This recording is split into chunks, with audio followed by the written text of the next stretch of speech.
Ladies and gentlemen, welcome to MTG Traders. My name is Taryn, and this is Dimir Colossus.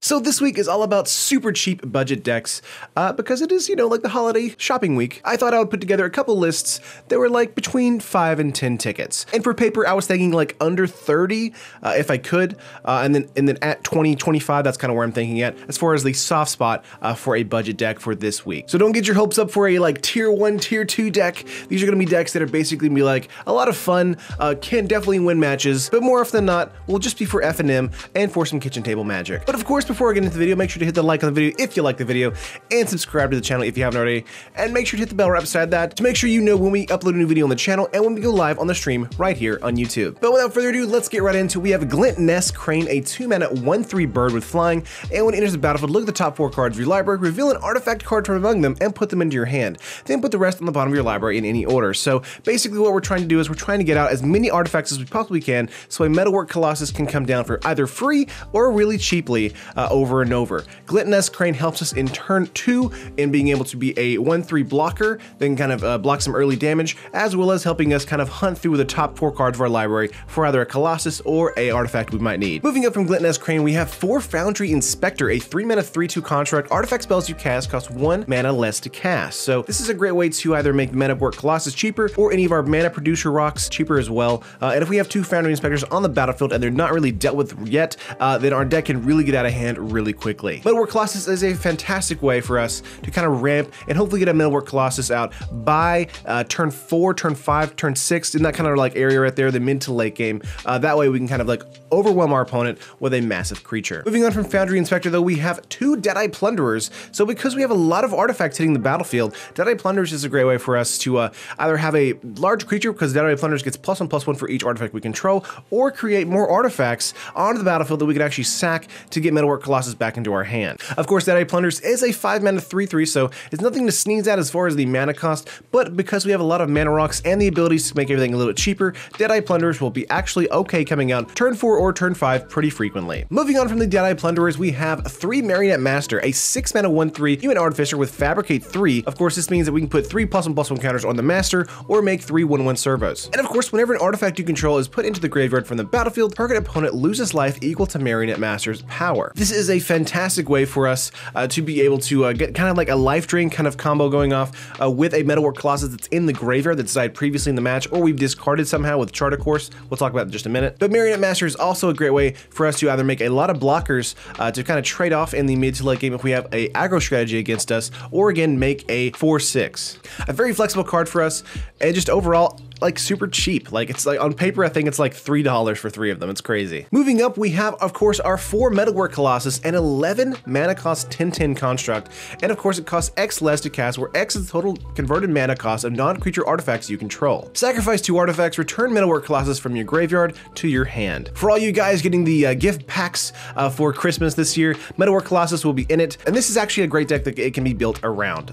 Metalwork Colossus again is a 10/10. If it gets in twice, that is game over for our opponent if they haven't gained any life and if it's not blocked. But other than that, Metalwork Colossus can just be a great way for us to sacrifice some artifacts to make our Marionette Master's ability kind of go off to drain our opponent down to 0. But that is it for creatures in the deck. We have 17 in total. Moving on to spells, we have 2 Charter Course, a 2-mana sorcery, draw 2 cards, then discard a card unless you attack with the creature this turn. So Charter Course is a great way to draw 2 cards, then discard a Metalwork Colossus, because that might be a great way to get it back into our hand, but also have a great way to get our Marionette Master triggers going as well. So Charter Course is just a fantastic way for us to fill up our hand with cards, but also kind of discard some cards into the graveyard, preferably the Colossus. That way we can actually get the combo kind of going. Next up, we have 4 Metallic Rebuke, a 3-mana instant. Of course, that's improvise, and so we can tap artifacts to make this a 1-mana counter spell. A counter target spell unless its controller plays 3 colorless. So a great way to get a counter out of the way, or a removal spell out of the way, or maybe like a Lost Legacy turn 3 or turn 4. Metallic Rebuke is basically just a counter spell for us, but most of the time, because of the way mana mana curves are working right now in Standard,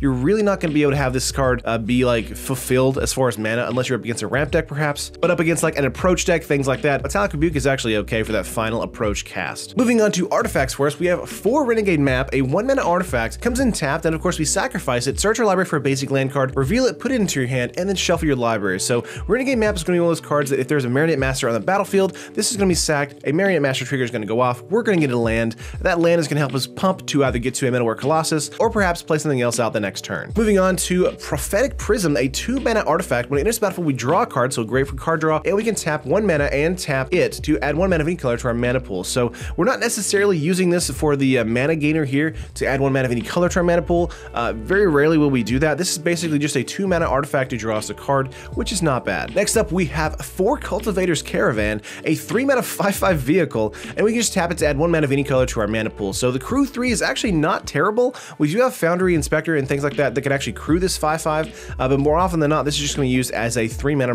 rock. Then next up, we have 3 Manalith, an artifact that's basically just tap it, add 1 mana of any color to your mana pool. So a 3 mana artifact that gives us a mana, and that's not bad at all. But that is it for all the actual cards in the main board besides lands. Let's go over the lands real quick. We have 4 Evolving Wilds. This is to do 2 things. This is to either fix our mana in the early game. This is to thin our deck as well. And 4 Evolving Wilds is basically like 50 cents in tickets.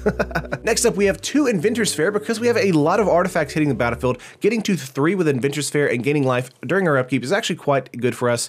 And going to go off like every single time basically. As we gain your upkeep, if you control 3 more artifacts, you gain 1 life, and you can tap it to add colors to your mana pool. Of course, you can pay for and tap it and sacrifice it. Search our library for an artifact card, reveal it, put it into our hand, then shuffle our library. Activate this ability only if you control 3 or more artifacts. So this is a great way to hunt out a Metalwork Colossus if they've died previously in the match, or if we just want to be casting out our first one of the match. And then the rest of the cards in the deck, we have 8 Swamps and 8 Island, and that is the full 60. Basically, the game plan is to play out the Metalwork Colossus as soon as possible. Then if it dies, we have a secondary game plan of using the Marionette Master to drain our opponent's life total to 0. So let's say we're up against control, let's say we're up against a lot of removal, or let's say we're up against a card that like a Braid, where it's going to be dealing with a lot of our artifacts really quickly. Let's go to our sideboard here. We have 4 Duress. This is going to be going up against a like Approach the Second Sun deck, any kind of control deck, any kind of removal deck for us, because it's a great way to look at our opponent's hand, choose a non-creature, non-land card from it, that player discards that card. So again, the removal, counters, things like that. Ixalan's Binding and Approach the Second Sun are probably the most difficult cards to deal with in the matchup, and Duress is going to help us deal with that. Next up, we have 2 Liliana's Defeat.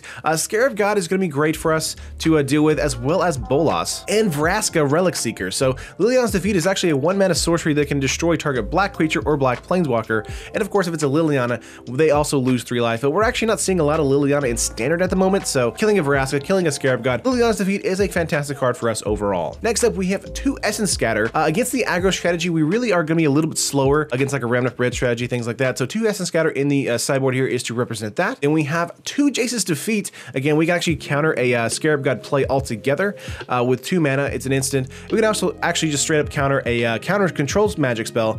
So like any kind of like Supreme Will, Search for Azcanta, anything that's blue basically, we get to counter. And of course, if it's a Jace Planeswalker spell, we scry to. But again, we probably won't see a Jace Planeswalker in these standard matchups, but that's there if we want it. Next up, we have 3 Negate, a 2 mana instant counter target non-creature spell. Just a fantastic way to just play counter magic against a control deck or a removal deck. And of course, Approach to the Second Sun needs the second approach to actually resolve for them, so Negate is going to do that. Unless you're playing like a Sunbird's Invocation Second Sun, then you're just out of luck.